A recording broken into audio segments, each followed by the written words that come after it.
السلام علیکم پیارے طلباء و طلبات، میں شہزادہ اعجاز احمد، اردو معلم بائز حیثیت اسکول نگری۔ جیسے کہ آپ جانتے ہیں کہ آج پورا ملک کورونا وائرس یعنی کووڈ-19 کی وجہ سے، پورے ملک کیا بلکہ پوری دنیا اس بیماری، اس مالک بیماری کی وجہ سے پریشان ہے۔ لیکن زندگی میں ایسا ہوتا ہے کہ کبھی دشواریاں، مشکلات، پریشانی کا سما آ جاتا ہے، لیکن ان کے ساتھ ڈٹ کے مقابلہ کرنا، مردانہ وار مقابلہ کرنا، یہی تو ایک مرد کی پہچان ہے۔ بقول مرزا غالب، رنگ سے کھو کر انسان وہ تو مٹ جاتا ہے رنگ، مشکلیں اتنی پڑی مجھ پہ کہ آسان ہو گئی۔ ہمیں احتیاط کی ضرورت ہے، صفائی کا خیال رکھنا ہے۔ پیارے طلباء و طلبات، دن میں 2-4 دفعہ صابن سے ہاتھ دھوئے، ارد گرد صفائی رکھے اور سوشل ڈسٹینس رکھیں، گھر میں ہی بیٹھے تو انشاءاللہ یہ غم کے بادل ٹل جائیں گے، پھر خوش آ جائیں گے، پھر ہم کلاس میں آپ کے سامنے روبرو ہوں گے۔ بہرحال آپ کے خدمت میں اس وقت میں حاضر ہوں کہ میرا جو موضوع ہے اردو ادب ہے۔ اگرچہ ہماری اردو کتاب جو ہے، سب سے پہلے اس کا جو سبق ہے داستان ہے، لیکن داستان کا ذکر کرنے سے پہلے ہمیں اردو ادب جو ہے کیا ہے، ادب کس چیز کو ہم ادب کہیں گے، ادب کے اندر کیا کیا ہونا چاہیے، کون سی چیزیں ادب کے اندر اچھائی پیدا کرتے ہیں، تو کس چیز کو ہم صحیح ادب نہیں کہہ سکتے، کہ ان پر ہم ڈسکشن کریں گے۔ پیارے طلباء، کہ ادب جو ہے، میں آپ کو یہ بتانا چاہتا ہوں کہ ادب جو ہے، ادب زندگی کا آئینہ ہوتا ہے۔ ادب زندگی کا آئینہ ہوتا ہے۔ جو کچھ ہم زندگی میں دیکھتے ہیں، سمجھتے ہیں، کسی چیز کو محسوس کرتے ہیں، وہ ادب بالکل آئینے کی طرح ہم کو دکھائی دیتا ہے۔ سب سے پہلے کہ میں یہ بتانا چاہتا ہوں کہ ادب کے 2 حصے، پروز اینڈ پوئٹری، نثر اور نظم۔ اور نثر میں سب سے پہلی کیا چیز آتی ہے؟ داستان ہے، ناول ہے، افسانہ ہے، ڈرامہ ہے، اور اس کے بعد جو ہے دوسری اصناف جو ہے انشاء ہے، سوانح نگاری ہے، خاکہ نگاری ہے، طنزوریزہ ہے، مکتوب نگاری ہے، سفرنامہ ہے، وغیرہ وغیرہ ہے۔ لیکن میں آپ کو یہ بتانا چاہتا ہوں کہ نثر جو ہے، نثر ایک بکھری ہوئی تحریر کو نثر کہتے ہیں، جس کو ہم روانی پڑھ سکیں، جس کو ہم گا کر نہ پڑھ سکیں، اس کو ہم نثر کہہ سکتے ہیں۔ اسی کو ہم نثر کہہ سکتے ہیں۔ اور نثر کی جو پہلے میں نے جو بتایا کہ داستان، ناول، افسانہ، ڈرامہ، اس میں یہاں کیا ہے کہ ایک رائٹر جو ہے، ایک ادیب جو ہے، وہ کرداروں کے ذریعے آپ سے باتیں کرتا ہے، وہ کرداروں کے ذریعے آپ سے مخاطب ہے۔ اس کے برعکس انشاء ہے، سوانح نگاری ہے، خاکہ نگاری ہے، مکتوب نگاری ہے، سفرنامہ ہے، باقی اصناف جو ہے وہ ڈائریکٹ جو کچھ بھی ایک کلامکار کو کہنا ہے، ادیب کو کہنا ہے، وہ ڈائریکٹ آپ سے کہتے ہیں، یہاں کرداروں کا وہ سہارا نہیں لیتے۔ لیکن میں یہ بھی کہنا چاہتا ہوں کہ حصہ نثر یا حصہ نظم جو ہے، نظم کے اندر جو ہے غزل ہے، مرثیہ ہے، رباعی ہے، قصیدہ ہے، مثنوی ہے، یا گیت ہے، قطعہ ہے، نعت ہے، حمد ہے، پیروڈی ہے، وغیرہ وغیرہ جو ہے، یہ تمام اصناف جب اکٹھا ہو جاتی ہے، اسی کو لٹریچر کہتے ہیں، اسی کو ادب کہتے ہیں۔ تو میرے پیارے طلباء و طالبات، آپ کو جو میں یہ بھی بتایا کہ ادب ہی زندگی کا آئینہ ہوتا ہے۔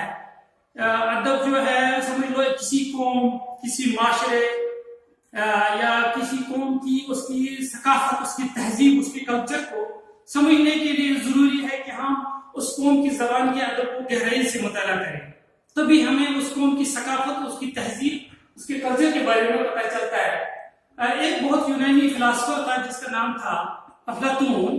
افلاطون نے کہا کہ یہ جو ادب ہے، یہ نقل، شاعری جو ہے، یہ نقل کی نقل ہے۔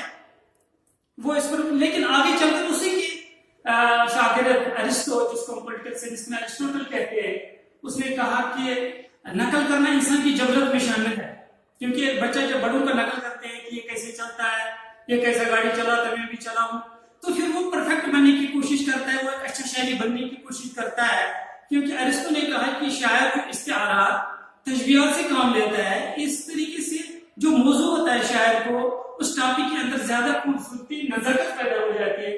تو ارسطو نے کہا کہ نہیں، یہ جو شاعری ہے، یہ ایک سوسائٹی کی جو اندر خوبصورتی ہوتی ہے، جو حسن ہوتا ہے، اس کو اپنے فن کے ذریعے شاعر یا ادیب لانے کی کوشش کرتا ہے۔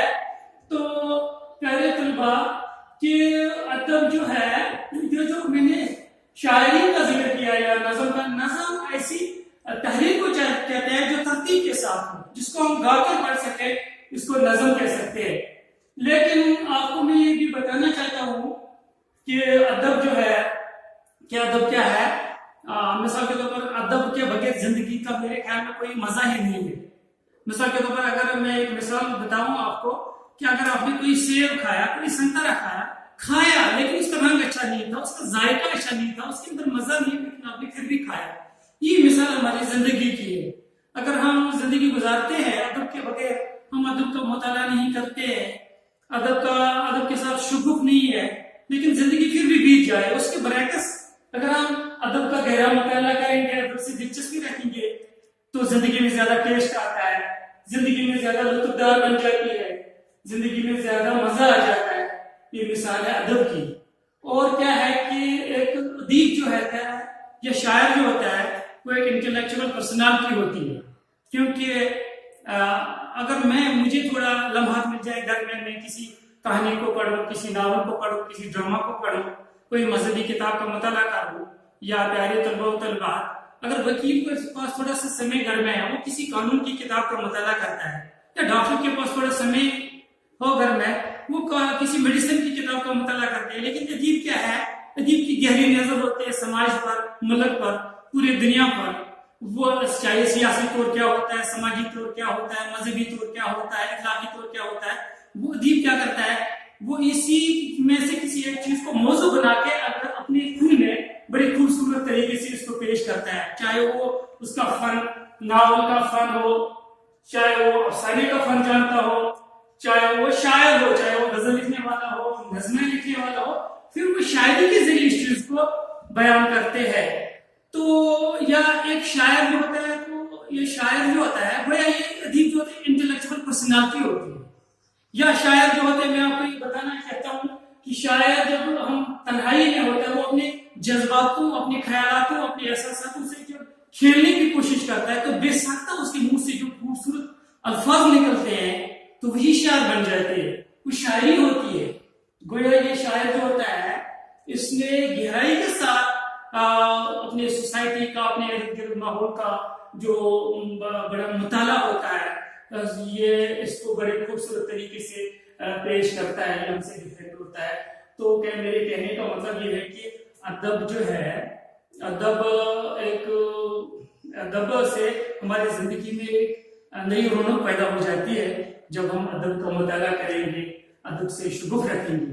بہرحال پیارے بچوں، کہ ہماری کتاب میں سب سے پہلے جو ہے وہ داستان ہے. داستان جو ہے وہ اسی حصے نثر میں ہے. اگر داستان بھی حصے نثر کی صنف ہے تو افسانہ بھی اسی کی صنف ہے، لیکن پھر بھی فرق ہے داستان اور افسانے میں. افسانے میں کیا ہوتا ہے؟ افسانے یا ناول میں اس میں حقیقت ہوتی ہے. مثال کے طور پر آپ نے سنا ہوگا، ٹی وی پہ کبھی دیکھتے ہو یا ہم نیوز پیپر میں پڑھتے ہیں کہ آج کسی نے اپنے بیٹے کو شادی کی، ہائی کوالیفائڈ ہے وہ، لیکن وہ دہیج کی لعنت اس کو ساتھ نہیں دے سکتا ہے، تو اس نے ستایا اس کو، پھر اس نے زندگی کا خاتمہ کر دیا. یا کوئی جوان ہے، ہائی کوالیفائڈ ہے، آج کے اس مادی پرست دور میں اس کی ٹیلنٹ کی، اس کی قابلیت کی قدر نہیں کی گئی تھی، اس نے اپنے آپ کو تنگ آ چکا ہے زندگی سے. یہ باتیں حقیقی والے ہیں، یہ ہمارے سوسائٹی میں ہوتا ہے روزمرہ. یہ باتیں جس کہانی کے اندر ہو، وہ کہانی آدھے گھنٹے میں ختم ہو، جس کہانی کے اندر کردار ہو، پلاٹ ہو، مکالمہ ہو، اس کو ہم افسانہ کہہ سکتے ہیں. لیکن داستان میں کیا ہے؟ اس میں محقق الفطری باتیں ہوتی ہے. داستان میں سمجھتا ہوں، میرا خیال ہے کہ جب آدم جنت میں تھے، آدم حضرت حوا پھر جنت سے نکالا گیا ہے، تو میرے خیال میں اسی وقت بیج بویا گیا قصے کا، اس کہانی کا بیج اسی وقت بویا گیا. لیکن زیادہ تر لوگوں کا خیال ہے کہ جب انسان غاروں میں رہتے تھے، جب انسان جنگلوں میں رہتے تھے، وہاں سے ہی داستان کا تخم ریزی، قصہ گوئی کا تخم ریزی ہوا ہے، اس کا بیج بویا گیا ہے. کہ داستانیں پہلے زمانے میں کیا ہوتے تھے؟ بادشاہوں کے محلوں میں ایک ملازم ہوا کرتے تھے جس کا نام تھا داستان گو. وہ ان کو قصہ در قصہ کہاں سناتا تھا داستان. یہ مہینوں بھر یا سال بھر چلا رہتا تھا. وہ ایکچولی کیا ہوتا اس زمانے میں تفریح کے لیے کوئی چیزیں نہیں ہوا کرتی تھی. دن بھر تھکے آ رہے ہوتے، چاہے بادشاہ یا وزیر یا باقی درباری، وہ کچھ راحت اپنے دل کو مسرت پہنچانے کے لیے، مسرت پیدا کرنے کے لیے آدھے گھنٹے 1 گھنٹے کے لیے وہ کوئی قصہ کہانیاں سناتے تھے. یا پرانے زمانے میں ہمارے دادی یا دادا جو بچے کو کچھ نہیں ہوتا تھا دینے کے لیے، خوش کرنے کے لیے، وہ اس کو کہانی سناتے تھے کہ فلانی بہادر تھا جس نے ایسا کارنامہ کیا. تو سماجی طور پر دیکھا گیا ہے، پھر بچوں پر وہ اثرات بھی پڑے اس قصے کا، وہ بہادر بڑے ہو کے بن گئے. یا کسی نے کسی بچے کو ڈرانی، بھوت پریت جس میں دہشت ہو، خوف ہو، ایسی کہانی سنے تو نفسیاتی طور پر دیکھا گیا بعد میں وہ بچے ڈرپوک بن گئے. کوئی داستان ان قسم کا اثر ہے سماجی زندگی پر، انسان کے نفسیات پر بھی اثر پڑتا ہے. یہ داستان میں نے جو بتایا، اس کے اندر داستان کے اندر 6 ترکیبی عناصر ہوتے ہیں. سب سے پہلے داستان کے اندر کیا ہوتا ہے؟ اس کے اندر پلاٹ ہوتا ہے. نمبر 2 اس کے اندر کردار نگاری ہوتی ہے. اس کے اندر یہ ہوتا ہے محقق الفطری عناصر ہوتے ہیں. اس کے اندر منظر نگاری ہوتی ہے. داستان کے اندر اسلوب ہوتا ہے. لیکن کیا ہے کہ داستان جو ہے، داستان کا اس میں جو ہوتا ہے نا، پلاٹ کے اندر 3 چیزیں ہوتی ہے. اس کے اندر ابتدا ہوتا ہے، اس کے اندر ارتقا ہوتا ہے، اس کے اندر انجام ہوتا ہے. لیکن ارتقا کے دوران قصے میں ایک قصہ پیدا ہونا، دوسرے میں تیسرا قصہ، تیسرے میں چوتھا قصہ، یہ بھٹکنا، یہ بچی بھٹکنا ہی اس کی سنجیدگی ہے.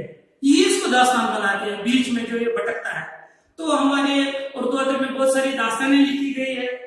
سب سے پہلے داستان جو لکھی گئی ہے دکنی دور میں ملا وجی نے لکھی ہے، جو ملا وجی گولکنڈہ میں 1566 عیسوی میں وہ پیدا ہوا تھا. اسی سبرس لکھی ہے، فسانہ عجائب لکھی گئی ہے، طوطا کہانی لکھی گئی ہے، باب و بہار لکھی گئی ہے، قصہ مہر افروز دلبر لکھا گیا ہے، بہت سے نہال چند لاہوری نے مذہبی عشق لکھا ہے. بہت ساری داستانیں اردو میں لکھی گئی ہے. لیکن جو داستانیں لکھی گئی ہے ابتدائی طور پر، ان داستانوں سے پڑھ کر ہمیں کیا ہوتا ہے؟ اگر ہم فورٹ ولیم کالج کی داستان باب و بہار دیکھیں گے، میر امن نے جو جادوگری قلم سے لکھی، اس داستان کا مطالعہ کرنے سے اس وقت مغلوں کی تہذیب کیسی تھی، مغلوں کے رسم کیسے تھے، مغلوں کی جو رہن سہن کا طریقہ کیسا تھا، اس داستان سے ہم کو پتہ چلتا ہے کہ داستانوں سے کبھی کبھی کوئی اخلاقی موضوع ہوا کرتے تھے. کوئی داستان ہمیں کسی بادشاہ کے بڑے بڑے کارنام کو ظاہر کرتے ہیں.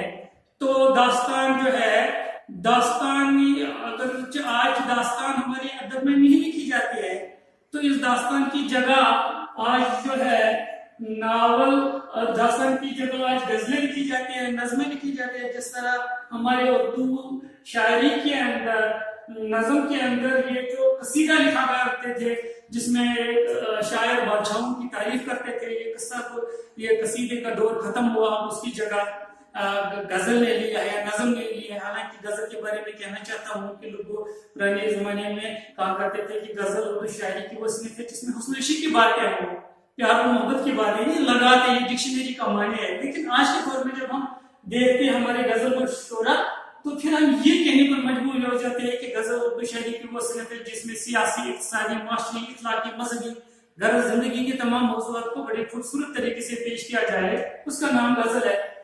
تو اسی طریقے سے جس طریقے سے اردو شاعر نظم میں یہ قصیدہ کا دور ختم ہوا، آج غزل لکھی جاتی ہے، آج کی جگہ نظم نے لیا، اسی طریقے سے ہمارے ادب میں، نثر میں آہستہ آہستہ قاری کے پاس اتنے سمے نہیں کہ وہ پورے مہینے یا بہت سارے سمے بیٹھے اس داستان کو مطالعہ کرے.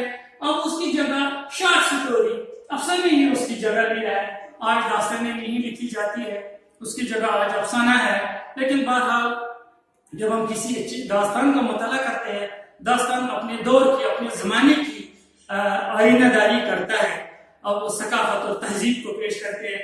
جیسے کہ ناول کے بارے میں کسی نے ڈیفینیشن دی ہے، کسی ادیبہ نے، ہندوستان کی مجھے یاد نہیں آتا اس کا نام، اس نے کہا ناول اس زمانے اور زندگی کی سچی تصویر ہے جس زمانے میں وہ لکھا جائے، جس زمانے میں یا جس دور میں لکھا جائے. ایک تو اس دور کی، دوسرا وہ چیز ہے کہ جہاں لکھی جائے ناول، اسی علاقے کی وہ ایک تصویر کو پیش کرتا ہے، اس زمانے کی سچی تصویر وہ پیش کرتا ہے. تو ہماری جو داستانیں ہیں، ہمارے بہت ساری داستان کو مشہور ہوئی ہے، جن میں رجب علی سرور ہے، حیدر بخش حیدری ہے، میر احمد دہلوی ہے، میر عطا حسین ہے، انشاء ہے، خلیل خان وغیرہ ہے.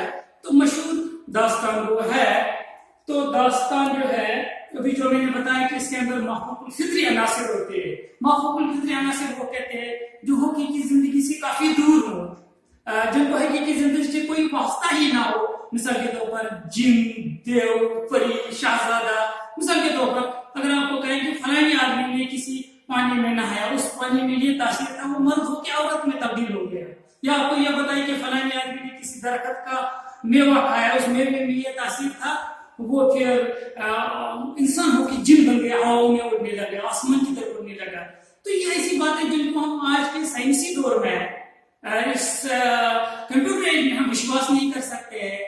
تو حقیقی زندگی سے کوسوں دور ہو، ایسی باتوں کو محقوق الفطری عناصر کہتے ہیں. ایسی باتیں جس کہانی کے اندر ہو، یا اس کو داستان کہتے ہیں. وہ داستان قصہ در قصہ ہوتی ہے، اگرچہ افسانہ آدھے گھنٹے میں ختم ہوتا ہے، مختصر ہوتا ہے، لیکن داستان ایک ایسی کہانی جو لمبی چوڑی ہو، مہینوں بھر یا سالوں بھر سنایا کرتے ہیں یا پڑھے تھے، تو اس کو داستان کہتے ہیں. اور داستان جو ہے ہمارے، اگرچہ آج ہم ناول لکھتے ہیں کہ انگریزی زبان کا اثر جب اردو پر پڑا تو شارٹ سٹوری، ناول یا افسانہ وجود میں آیا. لیکن میں سمجھتا ہوں کہ قصہ، یہ کہانی، یہ قصے، اس کی ابتدا اسی داستان سے ہوا کرتی ہے. اگرچہ آج رواج نہیں ہے داستان کا، لیکن ابتدا انہی سے ہمارے رائٹروں کو ایک جہت ملی ہے، ایک تحریک ملی ہے کہانی لکھنے کا، وہ انہی داستانوں سے ملا ہے. تو اردو کی بہت ساری داستانیں ایسی ہیں جن کو پڑھ کر انسان کے اندر ایک نئی تحریک مل جاتی ہے کچھ اچھے کام کرنے کا. اور جب ہم کسی داستان کو پڑھتے ہیں مثلا، تو ایک اچھی سی کچھ اچھا کرنے کا ایک نیا ولولہ، ایک برگزیدگی جذباتوں کے اندر پیدا ہو جاتی ہے. تو داستان گوئی کا رواج آج ختم ہوا ہے. آج داستانیں لکھے جاتے ہیں، آج ناولیں لکھی جاتی ہے، آج افسانہ لکھا جاتا ہے. بہرحال تو وقت کا جو سمے ہے وہ ہمارے پاس بہت کم ہے. لیکن میں یہ بتانا چاہتا ہوں دوبارہ کہ یہ جو ادب ہے، ادب کی یہ خصوصیت ہے، جب ہم کسی ناول کو پڑھتے ہیں، کسی داستان کے اندر کوئی لائن آپ پڑھتے ہیں، آپ کو خوشی سے جوم اٹھنے لگتا ہے. یہ تو اس کی میری جذباتوں، یہ تو میری خیالاتوں کس نے ترجمہ نہیں کی. یہ ادب کی خوبصورتی ہے. میں بتانا چاہتا ہوں کہ اگر ہم آج نیوز پیپر پڑھیں، نیوز اخبار میں ہم پڑھیں کہ چین میں کورونا وائرس سے ہزاروں کی تعداد میں لوگ مر گئے، لیکن دوسرے دن تیسرے دن ہم نے اس بات کو بھول جاتے ہیں. اس کے برعکس آپ نے کوئی ناول، کوئی افسانہ، کوئی داستان پڑھا، اس میں کوئی لائن یا کوئی جملہ آپ کو اتنا پسند آیا کہ جس نے آپ کے جذباتوں کو، آپ کے خیالات کو چھو لیا، وہ عمر بھر آپ کو یاد رہے. یہی ہمارے ادب کی خوبصورتی ہے. اسی ادب کو ادب روئے زندگی کہتے ہیں، کیونکہ ادب کی یہی خوبصورتی ہے کہ یہ انسان، جو تحریر انسان کے خیالاتوں کے، انسان کے جذباتوں کو چھو لیں، ٹچ کرے، اسی کو خوبصورت ادب کہتے ہیں. تو وقت کی سمے کی وجہ سے انشاءاللہ وقت کی جو تنگ دامنی کی وجہ سے آئندہ ہم کسی اور موضوع پر بحث کریں گے. میں یہی کہوں گا کہ وقت تمام ہوا مداح باقی، سفینہ چاہے بحر بے کریں. شکریہ.